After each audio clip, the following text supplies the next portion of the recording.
Hi friends, ബിന്ദുസ് കിച്ചണിലേക്ക് എല്ലാവർക്കും സ്വാഗതം. നമുക്കിന്ന് ഇൻസ്റ്റൻ്റ് ആയിട്ടുള്ളൊരു പാലപ്പം തയ്യാറാക്കാം. അതിനുവേണ്ടി ഞാൻ 250 ml ഈ കപ്പിൽ 2 കപ്പ് അരിപ്പൊടി എന്ന് വെച്ചാൽ പത്തിരിപ്പൊടി, അപ്പപ്പൊടി, അതാണ് 2 കപ്പ് ഞാൻ എടുത്തിട്ടുണ്ട്.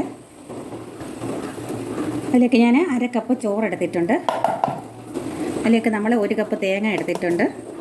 മധുരത്തിന് ആവശ്യമായ പഞ്ചസാര ചേർത്ത് കൊടുക്കാം. ഞാനിപ്പോൾ 2 സ്പൂൺ ചേർത്ത് കൊടുത്തിട്ടുണ്ട്. കുറച്ച് ഉപ്പ് ചേർത്ത് കൊടുത്തിട്ടുണ്ട്. 1 ടീസ്പൂൺ ഈസ്റ്റ് ചേർത്ത് കൊടുത്തിട്ടുണ്ട്. ഇൻസ്റ്റൻറ്റ് ഈസ്റ്റാണ് ഇത് ചേർത്ത് കൊടുത്തിരിക്കുന്നത്. ഇതിലേക്ക് നമ്മൾ ചെറിയ ചൂടുള്ള വെള്ളമാണ് ഒഴിച്ച് കൊടുക്കുന്നത്. ആവശ്യത്തിന് വെള്ളം ഒഴിച്ച് നമുക്ക് അരച്ചെടുക്കാം. ഞാൻ ഇന്ന് അരച്ചുകൊണ്ട് വരട്ടെ. അങ്ങനെ നമ്മുടെ മാവ് നമ്മൾ അരച്ചെടുത്തുകൊണ്ട് അതിനുണ്ട്. ഇനി നമുക്കിതൊരു പാത്രത്തിലേക്ക് ഒഴിച്ച് കൊടുക്കാം. ഇതൊരു പാത്രത്തിലേക്ക് നമുക്ക് ഒഴിച്ച് കൊടുക്കാം. അങ്ങനെ നമ്മുടെ മാവ് നമ്മളൊരു പാത്രത്തിലേക്ക് ഒഴിച്ച് കൊടുത്തിട്ടുണ്ട്. അത് തവിയിട്ടൊന്ന് ഇളക്കി കൊടുക്കാം നമുക്ക്. അതിനുശേഷം നമുക്കിത് അടച്ചൊരു 20 മിനിറ്റ് മുതൽ ഒരു അരമണിക്കൂർ കൊണ്ട് നമുക്കിത് മാവ് പൊങ്ങി കിട്ടുന്നതായിരിക്കും. ഒത്തിരി ചൂടായിട്ടുള്ള വെള്ളം നമ്മൾ ഒഴിച്ച് കൊടുക്കരുത്. നിങ്ങൾ ഈ വീഡിയോ കണ്ടുകൊണ്ടിരിക്കുമ്പോൾ ഇഷ്ടപ്പെടുകയാണെങ്കിൽ എൻ്റെ വീഡിയോ ഒന്ന് ലൈക്ക് ചെയ്യാനും ഷെയർ ചെയ്യാനും മറക്കരുത്. കൂടിയ സബ്സ്ക്രൈബ് ബട്ടൺ കൂടെ ഒന്ന് പ്രസ് ചെയ്തേക്കണേ. നമുക്ക് ഈ മാവ് ഒന്ന് പുളിക്കാനായിട്ട് വയ്ക്കാം.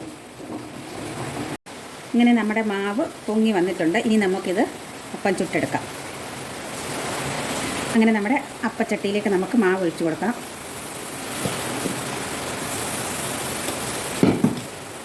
ചുറ്റിച്ച് കൊടുക്കാം. നമുക്ക് ഇച്ചിരി ലൂസാക്കണമെന്നുണ്ടെങ്കിൽ നിങ്ങൾക്ക് ലൂസാക്കിയെടുക്കാം. കുമ്പളകൾ വന്നു കഴിയുമ്പോൾ നമുക്കത് അടച്ച് വയ്ക്കാം. അങ്ങനെ നമ്മുടെ ആദ്യത്തെ അപ്പം റെഡിയായിട്ടുണ്ട്. ഇനി നമുക്ക് അടുത്തത് ഒഴിച്ച് കൊടുക്കാം. ഞാൻ മാവ് ശകലം കൂടെ ലൂസാക്കിയിട്ടുണ്ടായിരുന്നു. നമുക്ക് അടുത്തത് ഒഴിച്ച് അതുപോലെ തന്നെ ഞാനൊരു പൂ പോലത്തെ ഒരു ഇതാണ് ഞാൻ ചെയ്തെടുക്കാൻ പോകുന്നത്.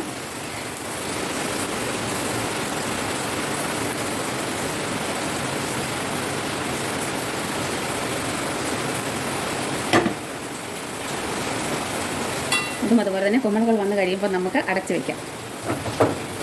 അങ്ങനെ നമ്മുടെ പൂവപ്പവും റെഡിയായി കിട്ടിയിട്ടുണ്ട്. നമുക്ക് ഇത് കണ്ടു. അതുപോലെ തന്നെ അടുത്തത് നമുക്ക് ഒഴിച്ചു കൊടുക്കാം.